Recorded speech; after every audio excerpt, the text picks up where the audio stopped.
If he wanted me, I'd leave you tomorrow, she said about her coworker. So I ended things that night. He rejected her, her reputation collapsed, and I've never been more grateful for her cruelty.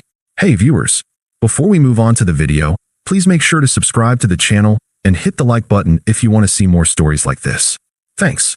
I always thought loyalty was the one thing I never had to doubt in a relationship. It's how I was raised. If you commit to someone, you show up for them, you invest in them, and you don't keep one foot out the door. That's how I treated my girlfriend, Emily, for the 2 years we were together. I wasn't flashy or exciting, not the type to sweep her off her feet with surprise vacations or spontaneous getaways. But I was steady. I worked hard, paid for most of our dinners, listened to her rants when she came home exhausted, and reminded her she was capable when she doubted herself. I thought that counted for something. Emily worked in marketing at a mid-sized company. The job stressed her out, and she often came home complaining about deadlines, clients, or office politics. I'd sit with her while she vented, sometimes for an hour straight. My job wasn't nearly as glamorous or social, so I didn't have as many stories to swap, but I was always ready to listen.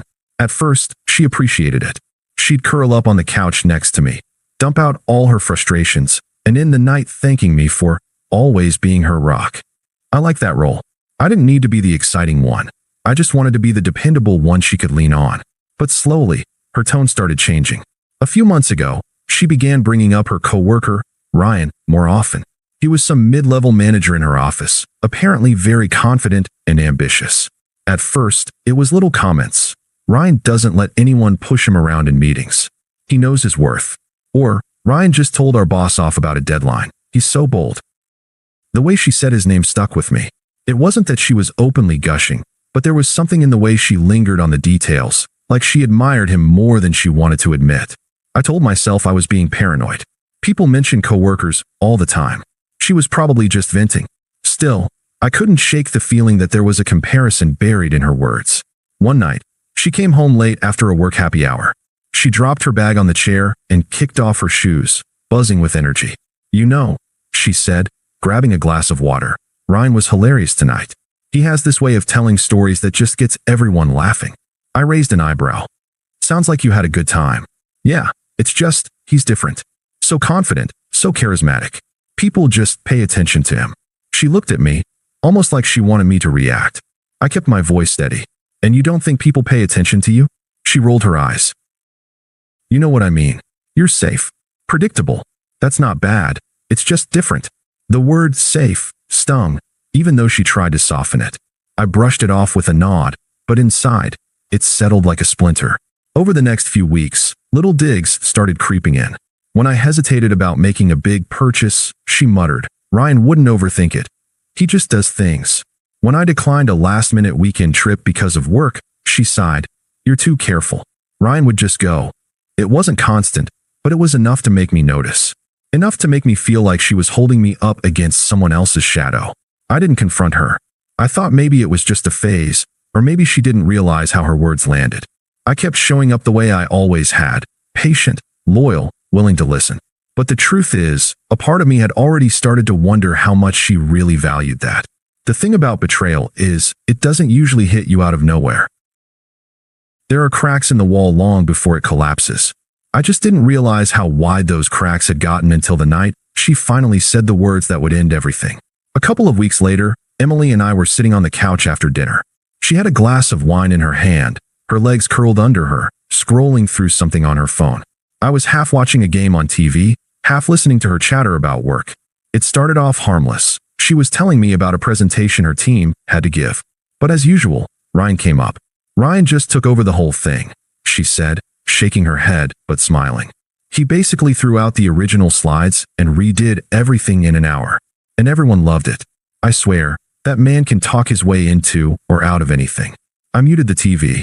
You mentioned him a lot. She blinked, as if she hadn't noticed. Do I? I mean, he's just the kind of person people notice. You'd like him if you met him. I'm sure, I said carefully. But you realize how it sounds when you're constantly comparing me to him, right? Her expression flickered, a flash of irritation. I'm not comparing. I'm just saying he's impressive. You don't think I'm impressive? She set down her wine and sighed. Don't make this a thing. You're stable, reliable. That's a good thing. But Ryan, he's bold. He's not afraid to take risks. Sometimes I wish you'd be more like that. There it was. Not just admiration anymore, a direct comparison. I leaned back, choosing my words. So you want me to be someone else? I didn't say that. She frowned, defensive now. I just mean, sometimes you play it too safe. You think too much before you act. Life is short, you know? Don't you ever wonder if you're missing out? I let the silence hang. She filled it, of course. She always did. Look, it's not like I don't appreciate you, she continued. You've been good to me. But if we're being brutally honest, don't you ever wonder if we're just temporary? That one hit hard. Temporary. I repeated. She shrugged, almost casually. I mean, what if one day we realize we want different things? What if you meet someone who matches you better? Or I. Her voice trailed, but the implication was there. Or you what? I asked. She looked at me, a little smirk tugging at her lips, like she was testing me. Or I meet someone who's more aligned with what I want. I felt the knot tighten in my chest, but I kept my voice even. Like Ryan. Her smirk widened. You said it, not me. Emily. I said slowly. Do you hear yourself? You're talking about another guy like I'm just holding a spot until he notices you. She laughed lightly, but there was no warmth in it. You're being so sensitive. I'm just being honest. Everyone has those thoughts. No, I said quietly. Not everyone does. For a moment, she looked at me like she was daring me to push back. And then she went for it. The line that snapped the last thread between us.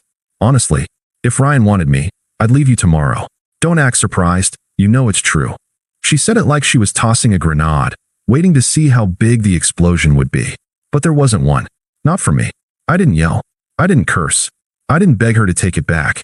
I just looked at her, really looked at her, and saw the truth plain as day. She wasn't joking. She wasn't bluffing. Somewhere inside, she believed it. She'd already told me exactly where her loyalty stood, and it wasn't with me. So I nodded, almost to myself, and unmuted the TV. She blinked, thrown off by my lack of reaction. What?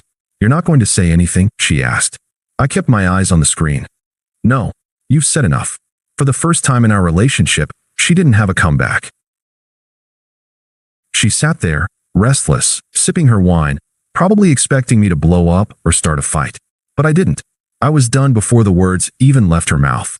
I didn't sleep much that night, lying next to her while she scrolled on her phone like nothing had happened. But I already knew what I had to do. Tomorrow, I was going to end it. The next morning, I woke up before Emily. She was still curled up in bed, scrolling on her phone, hair messy, yawning like nothing had happened. I made coffee and sat at the table, staring into the steam while I went over everything in my head. I'd spent 2 years being patient, loyal, steady. I gave her my time, my energy, my support. And in one smug sentence, she told me I was just a placeholder until something better came along. I wasn't going to argue with her about it. I wasn't going to wait around for her to make good on that promise. I was done. When she finally came into the kitchen, she smiled faintly. Morning. You're up early. I nodded. We need to talk. Her smile faltered. That sounds serious. It is. I set my mug down. Emily, what you said last night about Ryan. About leaving me if he wanted you. That wasn't a joke, was it? She blinked, then forced a laugh. Come on. You're still hung up on that. I was just being dramatic. I held her gaze. No, you weren't. You meant it. Her arms crossed defensively. You're overreacting. Couples say dumb things sometimes. It doesn't mean anything. I shook my head. It means everything. You showed me exactly where your loyalty stands.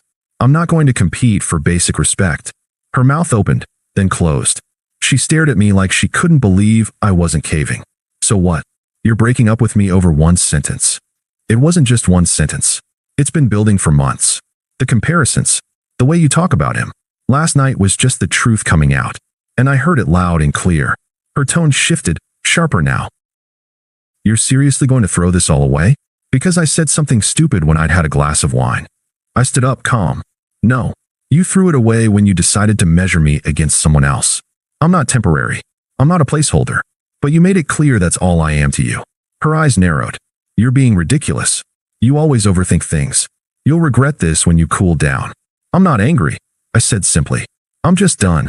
The look on her face was almost comical, like she couldn't wrap her head around me not fighting for her. She was used to having the upper hand, used to me smoothing things over. This time, I wasn't doing it. Fine, she snapped. If that's how you feel, then go. So I did.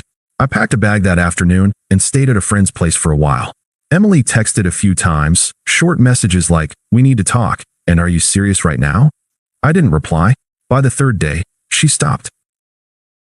And that silence, it hurt, but it also brought clarity. I missed the comfort of our routine, but not her. Not really. What I missed was the version of her I thought I had. The one who needed me, appreciated me. The real Emily was someone else entirely.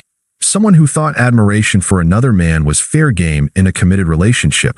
Someone who thought loyalty was optional. I didn't know her anything after that. She, on the other hand, didn't take long to move on. Mutual friends told me she was bragging at work about being done with safe men and how she was keeping her options open. When people pressed, she'd drop Ryan's name in that same admiring tone. I didn't care. Or at least, I was learning not to. Every day I ignored her. Every day I stayed silent. I felt a little stronger. I threw myself into work, the gym, late-night drives just to clear my head. My phone stayed quiet, and I liked it that way. For the first time since we'd started dating, I wasn't bending myself around her moods or her words. I was just me, and for once, that was enough. About 2 weeks after the breakup, I got a text from a friend who worked in the same building as Emily. He didn't know the full story, just that we weren't together anymore. "Dude," he wrote, "you're not going to believe what's going on with Emily at the office." I didn't reply right away, but when I finally did, he called me. That's when I learned that Emily's little crush on Ryan hadn't been the subtle, harmless thing she thought it was. Apparently, she'd been a little too vocal around the office, telling coworkers that if Ryan gave her the chance, she'd ditch me in a heartbeat. She must have thought she was being cute or edgy. But workplaces aren't high school. People talk. People judge. And word had gotten back to Ryan himself. Here's the thing. Ryan had a girlfriend. A long-term, serious one. He wasn't interested in Emily. He wasn't flattered by her open admiration. He was embarrassed. According to my friend, when she finally tried to make a move, nothing physical, just a flirty comment when they were alone in the break room, Ryan shut her down immediately. Told her flat out he wasn't interested, that he loved his girlfriend, and that Emily needed to stop. And because offices are little ecosystems where gossip spreads faster than email, everyone knew by lunch. Suddenly, Emily wasn't the confident, charming coworker anymore. She was the one who humiliated herself chasing after a guy who wanted nothing to do with her. People avoided sitting near her in the cafeteria. The women in the office gave her that mix of pity and judgment. Even the men who used to joke with her started keeping their distance. My friend described it as watching a social stock market crash in real time.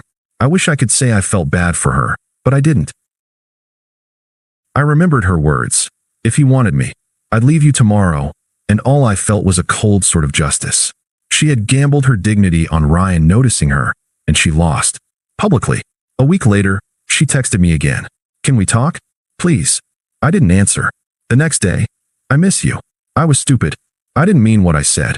Still, I stayed silent. Then came the longer ones. Walls of text about how she was in a bad headspace, how she was scared of commitment, and testing me when she said those things. That one made me laugh out loud. Testing me. Like I was supposed to prove my worth by sticking around while she fantasized about another guy. By then, I knew the truth. She didn't miss me. She missed the stability I gave her. She missed having someone at home who treated her with respect, who absorbed her moods without complaint. She missed the safety net. And now that Ryan had rejected her and her coworkers were whispering behind her back, she wanted that safety net again. But I wasn't going to be it. One night, maybe 3 weeks after the breakup, I ran into Emily by accident. I was at the grocery store, picking up a few things after work, when I saw her down the aisle, holding a basket. She froze when she spotted me. For a second, she looked like she might turn around and leave, but then she walked over, forcing a smile. "Hey," she said, voice soft. "Hey," I replied, neutral. She glanced at the items in my basket, then back at me. "You look good." I shrugged. "I feel good." That seemed to throw her. She bit her lip, shifting her weight. "Listen, about everything that happened. I messed up. I wasn't thinking. I said things I didn't mean." I tilted my head. "You seemed pretty clear at the time." Her face flushed. "I was trying to be funny. To get a reaction. I thought maybe if I made you jealous, you'd." She trailed off. "Treat you better?" I finished. She winced. "I didn't mean it like that. I don't know. I was stupid. And now everything at work is a mess. People are talking about me like." She stopped herself, realizing she was slipping back into self-pity. I just wish we could go back to before. You and me. We were good together. I looked at her for a long moment. I saw the desperation behind her eyes, the cracks in her confidence. She wasn't the woman who smugly said she'd leave me for Ryan anymore. She was someone who'd burned her bridge and wanted to cross it again. But I didn't feel anger anymore. Just distance. We were good, I said finally. Until you showed me how little I meant to you. And once I saw that, I couldn't unsee it. Her eyes glistened. So that's it. That's it. I adjusted my basket and gave her a polite nod. Take care of yourself, Emily. Then I walked away, leaving her standing in the aisle, clutching her basket like it was the only thing holding her up. Driving home that night, I felt lighter than I had in months. Not because I told her off, not because she was humiliated at work, but because I realized I was truly free. Free from her comparisons, her manipulations, her half-hearted affection. She was living in the wreckage of her own choices, and I didn't have to be part of it. For the first time in a long time, I was thankful. Thankful she showed me who she really was. Thankful I walked away. Thankful she was gone. And that's the thing about people who treat you like an option. Once you realize your own worth, you never want to go back to being their backup plan again. Thanks for watching. Make sure to subscribe to the channel and hit the like button. What do you think about this story? Share it in the comments.